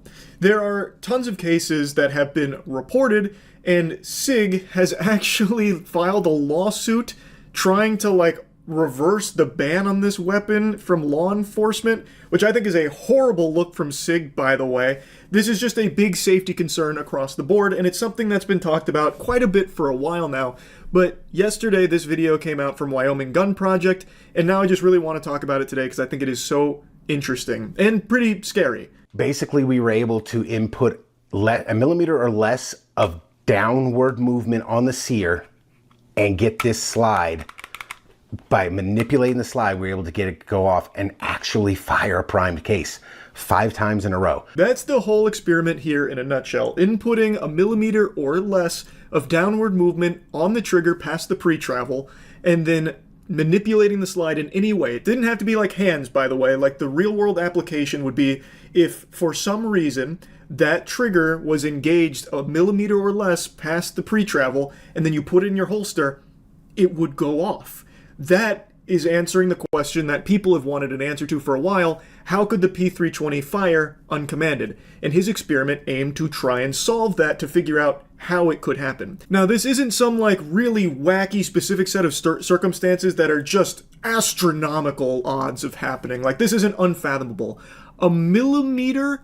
That's nothing. That's like the size of Ant-Man's erect nipples when he shrinks himself down to an atomic size. A millimeter or less of movement past the pre-travel, that is something that can very realistically happen over time, like build up in there. There are so many things that could contribute to that happening, which is probably why there are so many reported incidents of this discharging uncommanded. I have seen some other videos where people have taken their SIG, they've engaged the trigger just a tiny bit and touched the slide, and it's gone off. Now, it just did that for me right there. This was the experiment people were doing prior to Wyoming Gun Project, where they would lightly pull the trigger, not fully engaging it, but lightly pulling it and then tapping the slide, and it would go off. But that's an experiment that obviously isn't the, most reliable, because you never really know. Maybe you put more pressure than you thought, and it was a little too up for interpretation whether or not it was a trigger pull and such. So it wasn't the most reliable demonstration, and instead Wyoming Gun Project went the extra step of showcasing how it can fire without your finger even being near the trigger, if there is just that millimeter or less worth of movement past the pre-travel. So I tried to figure out a way, like how can we come up with a way where we can gradually increase the pressure on the trigger to the point where this play in this slide makes a difference? Because this is, none of my other guns do this. And for control, let me just show you another handgun that does not do this. This is a Taurus G3. Look how much play is in this slide. Like literally none. I found that to be pretty weird with how much the slide moves when you slightly manipulate it, like fucking doing sock puppets on the slide, has it bouncing up and down like it's getting hit with raging wind gusts during a hurricane. I don't know if that's normal for the wobbliness to be set to wumbo or what, but I've never seen it in any of the handguns I've shot either. So like, for example, this is just a Springfield XD. And if you go to like move the slide, there's not even like the slightest give in it at all. But again, maybe that's common in some way, but I'm certainly pretty unfamiliar with a slide moving like that. Now, why is that important? That is important because the striker mechanism is in the slide, and the sear and FCU is in the frame. So any up and down movement affects the engagement of the sear and the striker hook. In case somebody doesn't know, this is pre-travel on a trigger or free play. Nothing is happening here. No firing process is starting at all. When it hits that wall, that's when it will start lowering the sear. A super solid explanation on why the movement of that slide is so odd, and then he explains the pre-travel. Then he measures the pre-travel, and then he puts in the screw being his way of fine-tuning the amount of movement that he could get past the trigger wall. And in this case, it would go off with as little as less than a millimeter worth. Let's see if we can get it off by just touching, or if we can release the striker by just touching the slide. Now, I'm not touching it with my finger. How about that? So this was less than a millimeter, so we'll assume the one that is at 1 millimeter will go off, okay? So let's try it. That time it didn't. And there it did. So that's kind of simulating of it's rolling around in a cop's holster. Not a whole lot of movement required to have this go off by just having the slide be bumped or moved or in some way jostled around. That's a big concern. And then he addresses people that inevitably ended up talking about like the screw being there. Like, oh, it's just a full trigger pull with the screw. This doesn't really prove anything. I think he gives a good explanation on why the screw doesn't matter. It's there just to simulate what could happen should a millimeter worth of movement happen to the trigger, which again is something that can very easily happen. I'm gonna get some jerk off that comes in these comments go, we just don't stick a screw in your trigger. This is a tool to simulate, to take the human factor out so that you sane people that will come into my comments and say this aren't going, you pulled the trigger with your finger, bro. I didn't. The FBI report said there was a ledge on, it was either the sear or the striker hook. I don't remember. And you pulled the trigger a little bit, less than a millimeter, less than 1 millimeter. And it caught on that ledge. And then you holstered your gun. Okay, this is a G-code holster. Then you holstered your gun and it just went off. I think that right there really showcases it extremely well. Also, there are some holsters that do have like a reported issue where when you holster it, like depending on the angle, sometimes it can actually depress the trigger slightly. So if you happen to have one of those holsters and happen to put it in at that angle and the SIG P320, the trigger gets depressed a little bit, a millimeter past the pre-travel, it could just go off in your holster. Like that is an issue. Let me see if I can set this on the desk and bang the desk and see if it'll, now the camera's gonna shake, so. Whoa! Let's see what we got here. Did it go off? Sure did. Look at that. So how could he set it on the desk and it go off? I just showed you right there. Again, this is simulating what the FBI found as a shelf on either the sear or the striker hook and it getting caught up on that, or maybe you're putting input on the trigger and you've only gone less than a millimeter through the firing sequence, through the actual movement of the sear down is less than 1 millimeter. And we're gonna see if it'll set the cartridge off. I don't know, we'll try it a couple times. It might not, this safety might be working, but the other safeties might not have been, so let's see.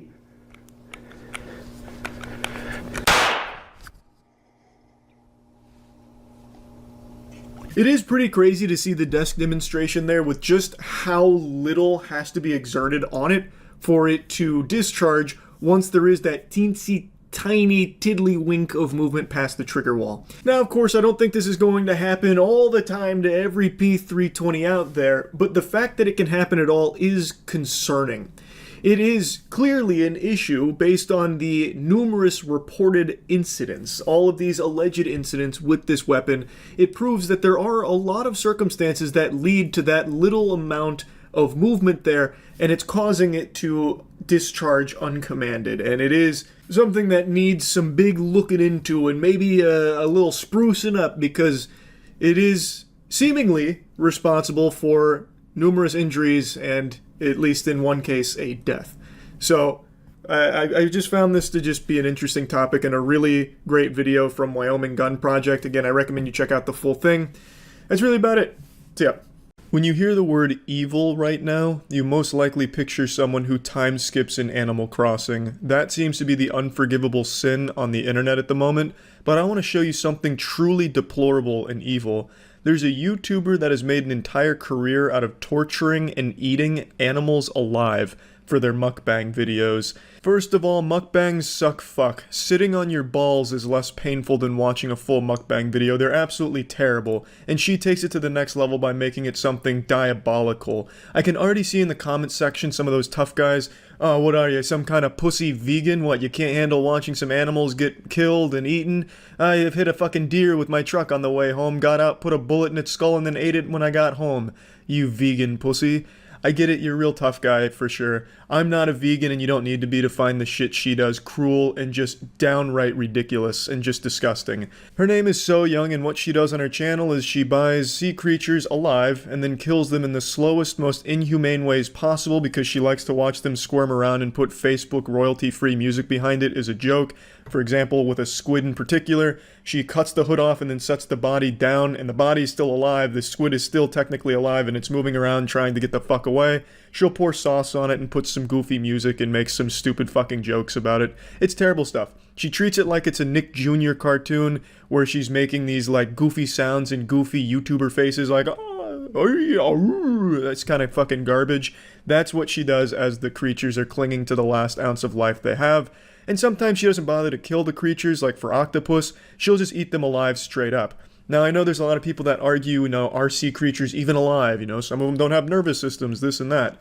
And yeah, there's a debate to be had there, I suppose, but the creatures she chooses to eat alive are the ones that are well documented in being very much aware and alive. For example, the octopus. Octopus are among the most intelligent creatures we have on the planet. They're up there with dolphins. They have a fully complex nervous system, brain. They have as many neurons as dogs do, and they process pain and information in much the same way a dog does. They're able to remember that kind of information as well. So how does she treat an octopus? Well, by devouring it alive as it tries its best to run the fuck away.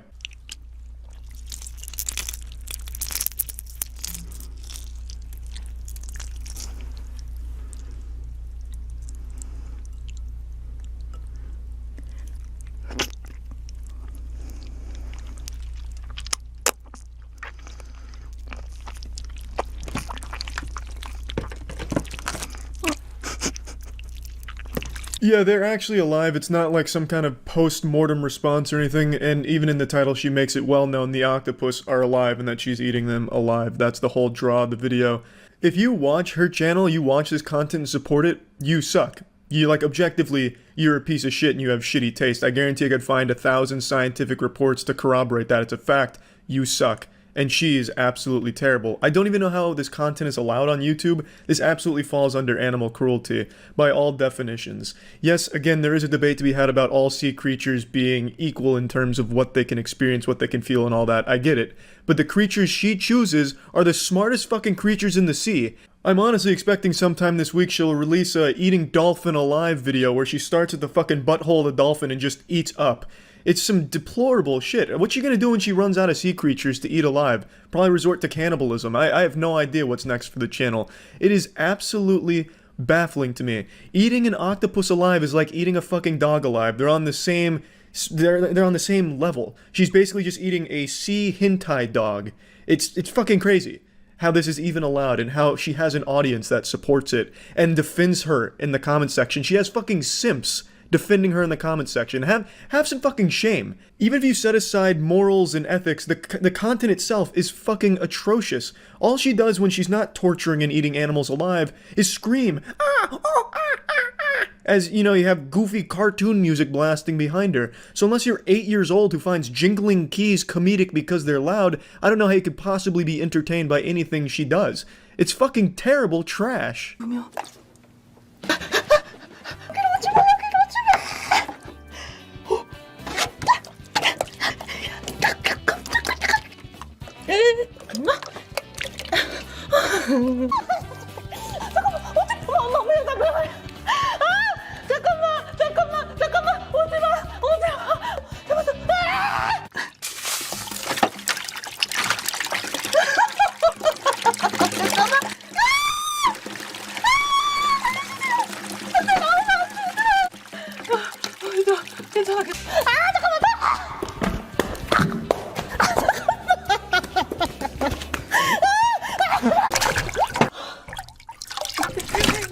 think it's pretty clear she makes these videos aimed at a younger demographic. Children, you know, with all this goofy screaming and Facebook sound effect kind of shit. I don't think her target demographic is adults.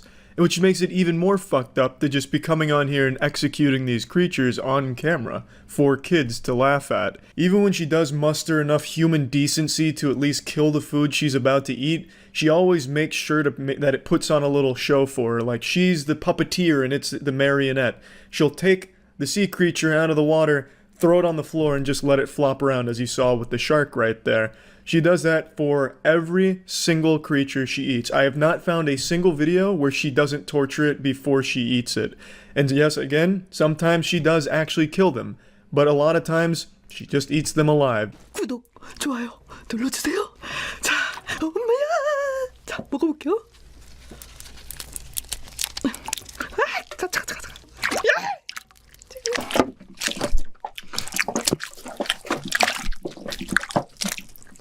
움직이지 마. 맛있겠다. Yep, she just twists their fucking heads off while they're alive. It's like a Mortal Kombat fatality. How are you supposed to humanely prepare prawns? What's the right way? Well, unsurprisingly, you take a sharp knife and you go from head to tail. It's instant. And there's none of the old neck snapping and head ripping off decapitation kind of shit that she prefers to do. Let's see how she handles a squid. 가만히 있어.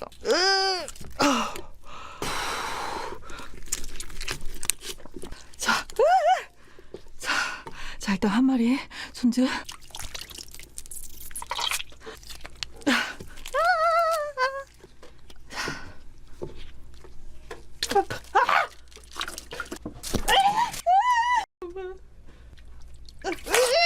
As you can likely imagine, that's the most inhumane way of killing a squid and preparing it. She didn't dress the squid, she fucking mutilated it while it was alive.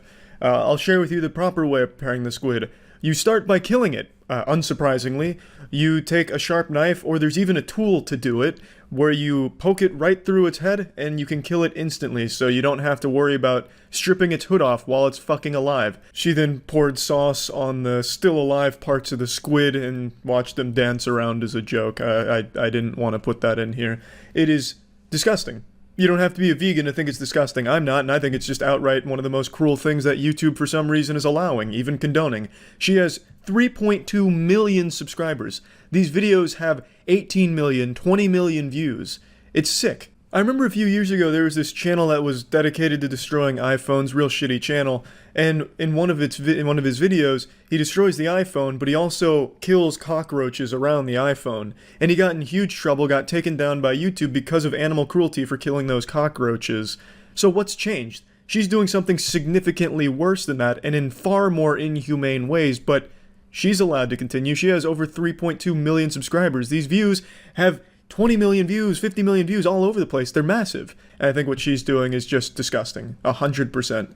And that's about it. So yeah.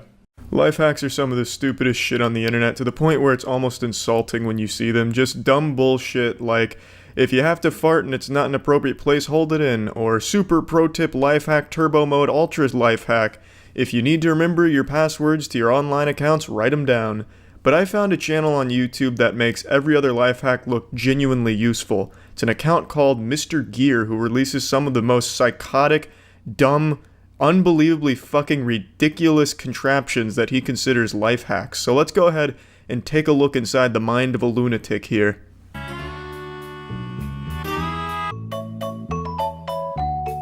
So this one starts with scalping an innocent Pringles can. So you murder a Pringles can and the end result will shock you. You won't believe number 6 life hack.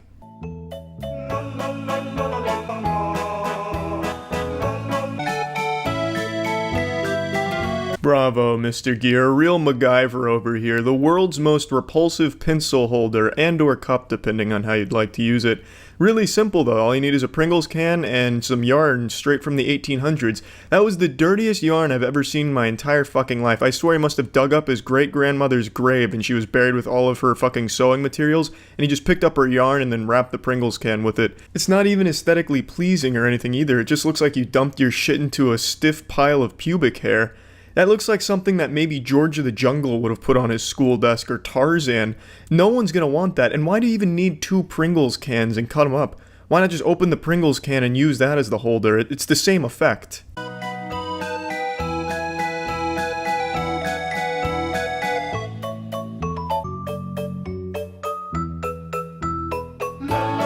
I guess this is a good solution if you've decapitated your toothbrush but still want to use the head, but I don't know why you'd go through the extra steps of hot gluing it to an eraserless pencil when you can just go to the store and buy a brand new one for 4 cents.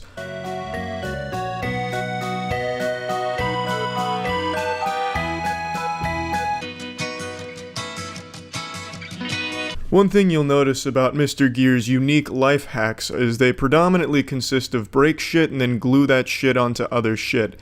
It's a vicious cycle of just glue shit, glue shit, glue shit, and then create the most disgusting product at the very end of the procedure, when you could have just bought something a lot cheaper and saved yourself a lot of trouble. This CD coaster being the perfect example. If you want to use it as a coaster, just use the CD, I guess. If you want to just throw away a Windows 98 instructional DVD, that's totally fine. Why go through the extra step of gluing clothespins that you broke onto it? It's fucking dumb. It doesn't make it look any better. It makes it look even stupider, somehow.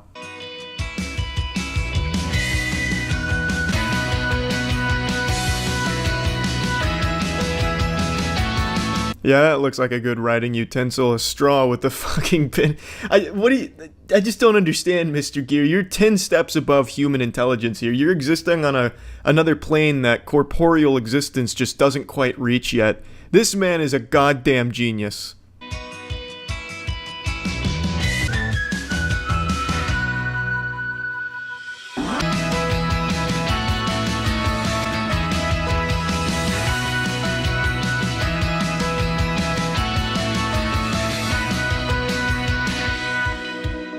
Science said it couldn't be done. Scientists said you couldn't turn a fork into a spoon. What do you call that, scientist? That's checkmate. David Blaine couldn't even turn a fork into a spoon. You know what Mr. Gear says to David Blaine? Suck his fuck, Mr. Blaine, because he has just turned a fork into a spoon. An amazing transmutation here, and he teaches everyone how to do it with a simple life hack. I also appreciate how he has a pretty hard cut on the back of his hand that you know he got while cutting up the Coke can, so don't nobody ever say Mr. Gear doesn't make sacrifices for his life hacks.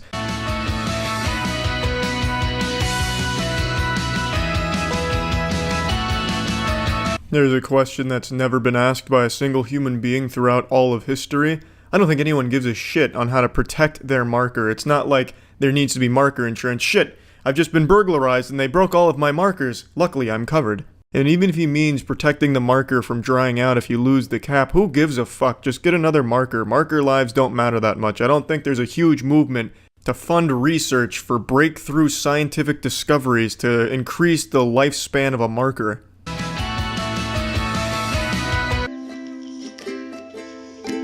I take it all back. That's a fucking great solution. Just wrap a balloon on it like a condom.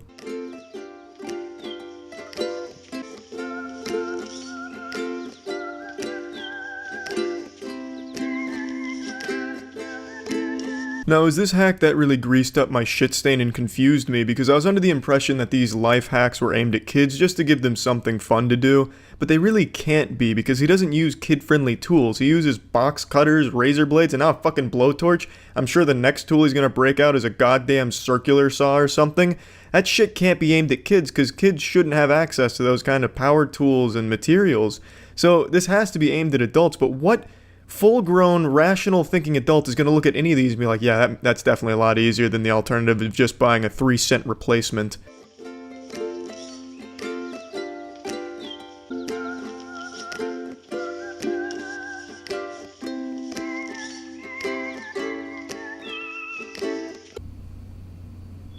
If there is a single living, breathing human being that watched that and unironically thought to themselves, Eureka!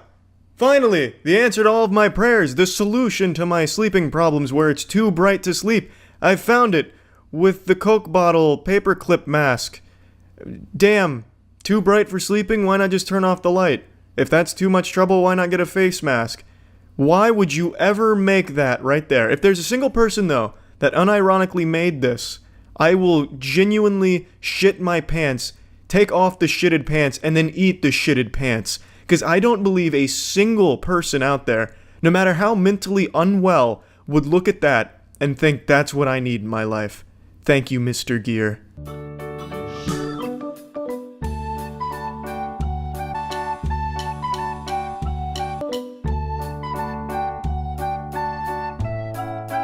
I don't know what the fuck this is. Maybe he made a little lemon titty. I have no idea what it's supposed to be. A modern art piece? I couldn't tell you.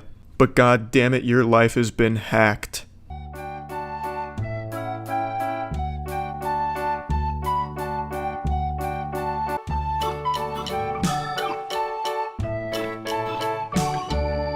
Through the miracle of cold fusion and hot glue, Mr. Gears created the world's most inefficient eraser.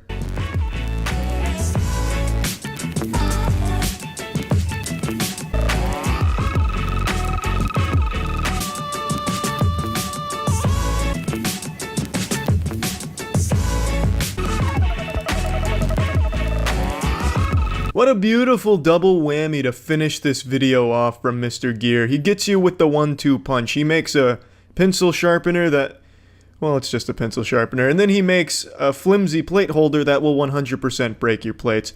Your life has been fucking changed. Thank you, Mr. Gear. I'll make sure to do all of these. Never. But god damn it, those are some real creative shit-ass life hacks. See ya. How the fuck's it going, everyone? It's me, your boy 2006 middle school emo hairstyle here. I'm still not getting a haircut. I found a new douchebag YouTuber that I thought would be fun to take a look at. I'm gonna give you a little behind the scenes action and how I keep finding new DoucheTubers that not a lot of people talk about. I type in "gone wrong" into the search bar.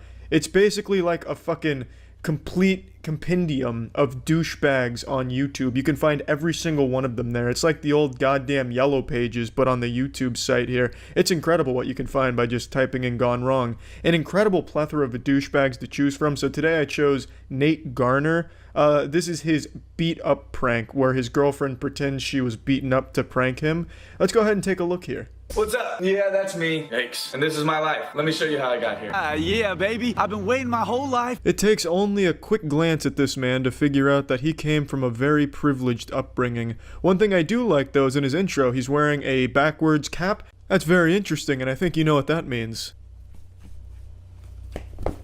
It's time to get lit. Where are we? I don't really know. My final destination? I don't know. Am I gonna die when I walk through these doors? No, I'm not gonna die. Carissa's hair is gonna die. Ooh. It's all going. Because I'm having her hair salon cut it all off. Yeah, it seems like a pretty weird thing to say for a vlog, to be honest with you. Hey, what's going on, gang? I'm at the salon. Am I gonna walk through those doors, get my throat slit, and someone gonna rip my spine out of my asshole? I mean, who knows? It's kind of a fucking morbid way to start this one off, don't you think, Nate? Awesome. Yeah, boy, got kicked out. I don't think you're allowed to vlog in there, and Carissa was a little bit embarrassed of me.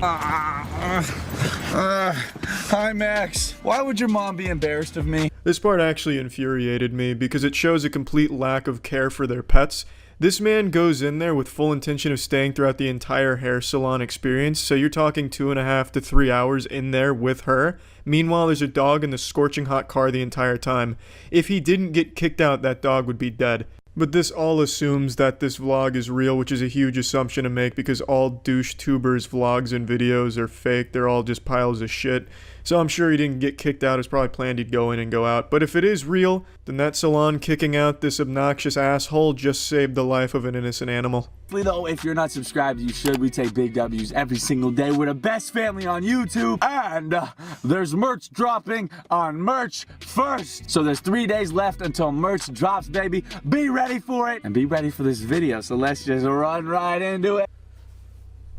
Jesus Christ, Nate, now I just feel sorry for you. I genuinely couldn't have written a more generic asshole douche-tuber subscribe call to action merch plug and all that garbage, that checklist of how to be a douche-tuber.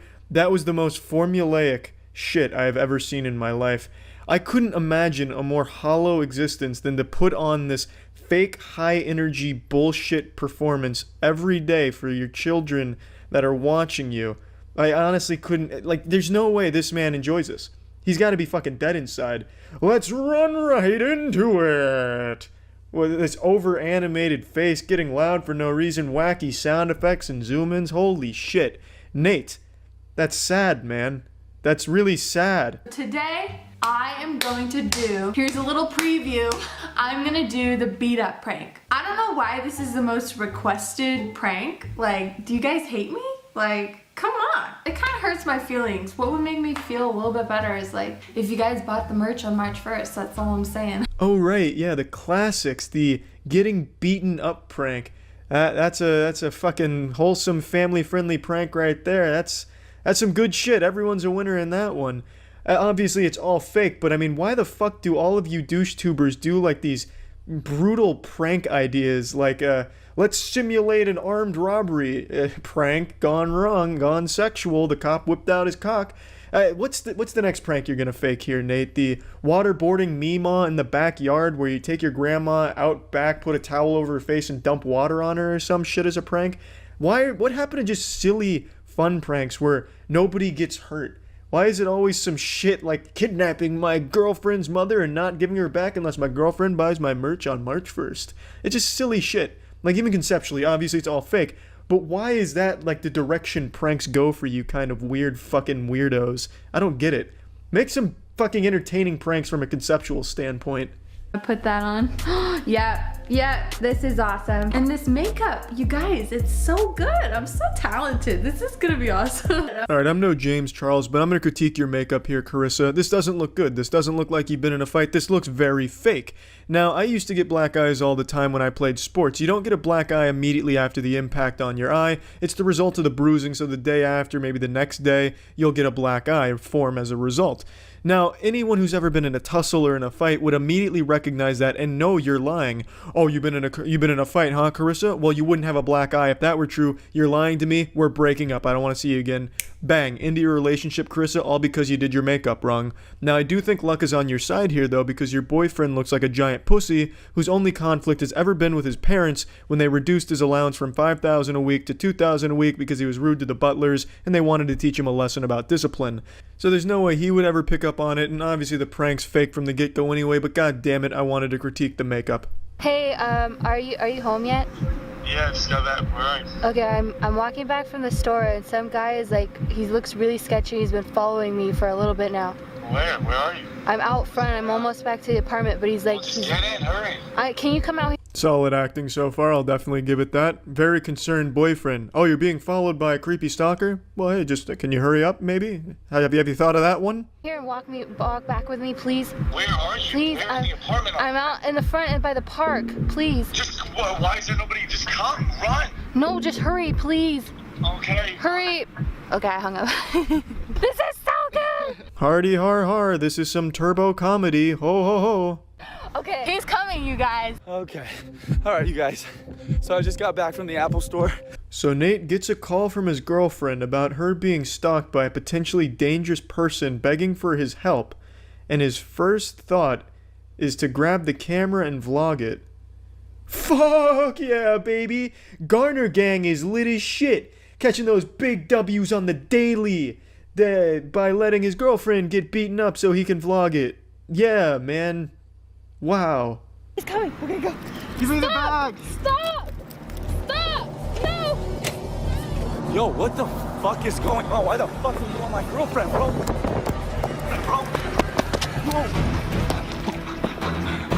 Me! Are you okay? What happened to you? I'm okay. Your bag? Get my bag! No! He's tackling! Oh my god! It's a prank! Nate! Nate! Nate! It's a prank! It's a prank! What are you doing? It's a prank! What are you It's doing, a bro? prank! What the fuck are you Michael! doing? It's Michael! It's just a prank! What the fuck are you guys doing? Michael, I haven't seen you in weeks. It's a happy ending once you realize it was just Michael under the mask, like the Scooby-Doo villain being demasked. Then it's a group hug in the shower, and the vlog goes on for 8 more minutes. I didn't watch any of it, because it doesn't get better than that prank right there. Now, again, obviously all fake, but let's talk about this as if it were real, because that's a lot more fun, and it's a lot less disgusting to think that these adults came up with this fake prank shit and then acted it out, which they did, and played pretend. I think that's embarrassing, so let's talk about it as if it were 100% real. So Nate starts vlogging, knowing full well that his girlfriend just called, speculating that she may get robbed or beaten up. He shows up, surprised that his girlfriend is getting robbed and beaten up. So he keeps vlogging it and then being confused, like, well, how is this happening? I had no idea, as he's like looking at the camera vlogging it. So then he goes over and shoves the guy, to which Carissa is surprised that he went and defended her. So to that I have to wonder, is Nate so big of a pussy that Carissa had no faith in him lending his strength to save her? Did she expect him to go over there and talk it out with the man beating her up? Like, hey, sir, that's my girlfriend. If you could just, wrap this up quickly or maybe stop beating her up, I'd really appreciate it. I don't want any trouble. Like, she had to expect that her boyfriend would at least push the guy at the very least. So why is she acting all like, holy shit, hey, calm down? It makes no sense unless he really is that big of a pussy that she had no idea he even had it in him to fight in any capacity. It's baffling. Michael, I think, is the real hero here for having a very minor role in all of this. Yeah, you really got saved some embarrassment for the most part. You even had like a fucking, I don't know, pair of panties over your face or whatever the fuck that was. I don't know. Great video, Nate. That shit stayed lit. Garner gang for life, baby. When was that merch dropping? March 1st, Nate? You bet your ass I'm not buying that. No, but your content sucks a lot of shit, man. Keep up the good work. Thanks for tuning in, everyone. See ya. I have now entered a diabolical pattern of getting one night of sleep and then one all-nighter, so I alternate days where I sleep. I only sleep every other day. I'm a goddamn cryptid when it comes to sleep. And I know you're probably tired of hearing me yap about my insomnia. The reason I'm mentioning it now is because it's 6 a.m. I've obviously been up all night again. But the reason why I keep bringing it up is because it's kind of like Voldemort's name, where you gotta take away its power. So this is me calling out my insomnia, hoping that, if enough time passes, I'll start to make some headway being able to sleep normally again. I'm also trying a bunch of, medication now. Not working, huh? It doesn't seem to be panning out all that well. I just spit everywhere. This has nothing to do with the topic, by the way. You've got eyes, and I assume you're literate. You know what the topic is. It's a huge YouTube issue that apparently has just started up and people have learned about. According to a bunch of YouTubers, there has been an abnormal drop in views on all of their channels, allegedly a site-wide decline in views, seemingly out of nowhere, and they've been doing a lot of exploring in the data, and they believe they've found the culprit. A YouTuber named Josh Strife Hayes just posted a video explaining all of it and showing all of the data, which is apparently corroborated by a ton of other channels experiencing very similar circumstances.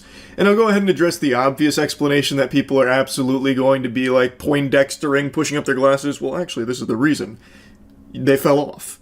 That's going to be what most people typically default to. There's probably no YouTube issue. These channels are probably just falling off or posting some lackluster content that people aren't interested in. Or you could easily just point to the time of year that it is, back to school and all that.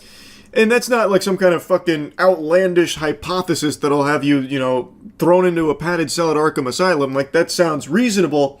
But if you look at the data here, it's not really supported, because nothing changed in the type of content and all of that until one day in particular, across the board on every channel, August 10th.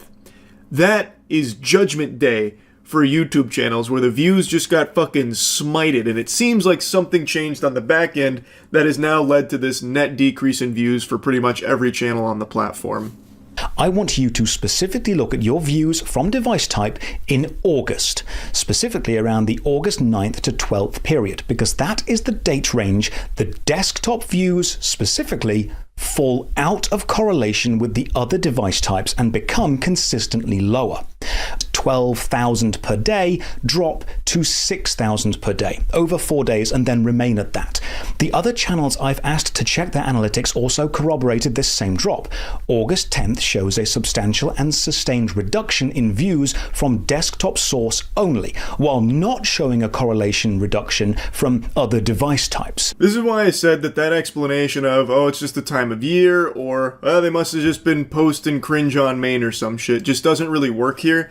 Because when you look at the analytics, the views stayed the same on device types, except for one, which doesn't make any sense if the explanation is they were making bad content, shit no one wanted to see. Because if that was the case, you would see a reduction in views on all device types there, not just a single isolated one. He is showing here that all the views maintain the same consistency on all devices except computer post August 10th.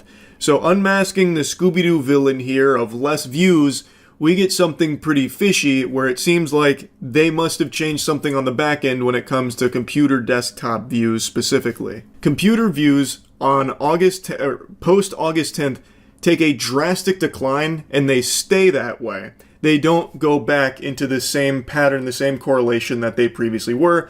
Josh Strife Hayes showcases it with his channel, and then he mentions other channels also corroborated that as well. So naturally I wanted to take a peek at mine. I don't typically pay attention to views, so I didn't even realize that this was like a huge thing going on in the first place with like a reduced views out of nowhere.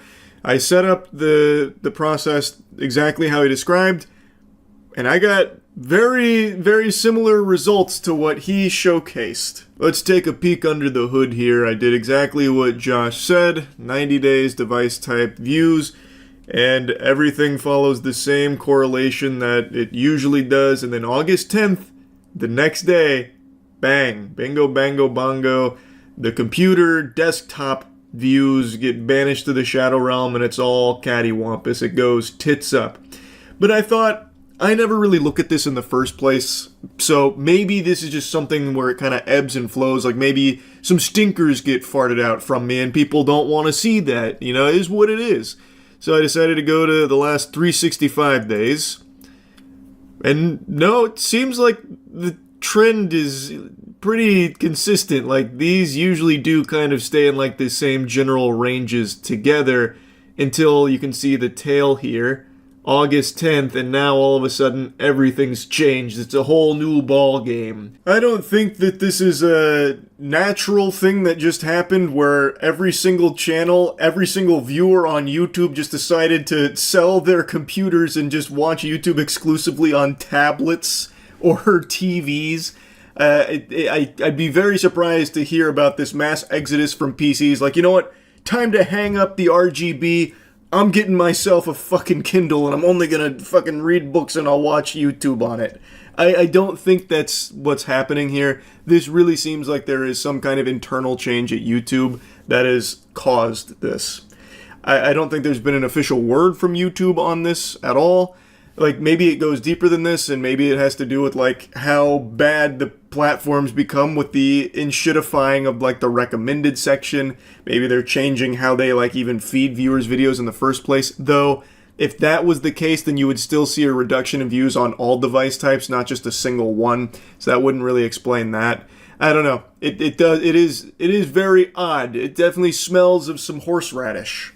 Now I can use specific videos I've released to show this switch again. If your channel is focused on shorts, follow this specific video by video comparison to see the correlation switch for yourself. And I can use videos from both restricted mode and normal mode to show that restricted mode probably has nothing to do with this. The last video before this August 10th switch happens. And my next video, Was It Good? Neverwinter Nights, Hordes of the Underdark, released on August 21st. And that was the first video ever on my channel to have a higher view count from mobile devices than from desktop PCs. Here is the complete graph showing every video I have ever released on the channel. The blue line is desktop views, the green is mobile. Desktop views have been consistently higher than mobile views within correlation, except from August 10th onwards. If we look at the last 90 days again, you can see the desktop view dip. Which is something you could see on my channel as well. He mentions that he doesn't believe restricted mode has any role to play in this, and the data that he presents here is very interesting. I think Josh Strife Hayes has done a great job with this investigation here. He has narrowed in on the date and also the culprit, which is desktop views. What changed? Did they change the way they calculate the views, or did they change the way they even feed people videos on desktop? Like, maybe there's a chance if you're a desktop YouTube enthusiast, maybe you do not get the videos from the pages you subscribe to. Maybe YouTube just decides not to push them on desktop users. Who's really to say? But you can see in the data that that is where it is coming from. There is something that happened on August 10th that it seems like every single channel is experiencing. Josh Strife Hayes does make a mention that it doesn't seem to matter for shorts content, like short form content. That doesn't seem to play by these rules here. It's only for long form videos. If you're a YouTuber, I encourage you to check your own analytics on this here to see if it's the same story. I imagine it probably will be. It seems very consistent for every channel so far. I would be surprised to see the trend be bucked at this point. It seems like there definitely is something that happened on August 10th at YouTube. But who knows? Maybe this is like a wild coinkydink that so many channels have the exact same thing happen on the exact same day. I guess we'll see. Maybe YouTube will shed some light on this topic. Anyway, just wanted to put this on your radar a little bit. Great work to Josh Strife Hayes. And yeah, that's really about it. See ya.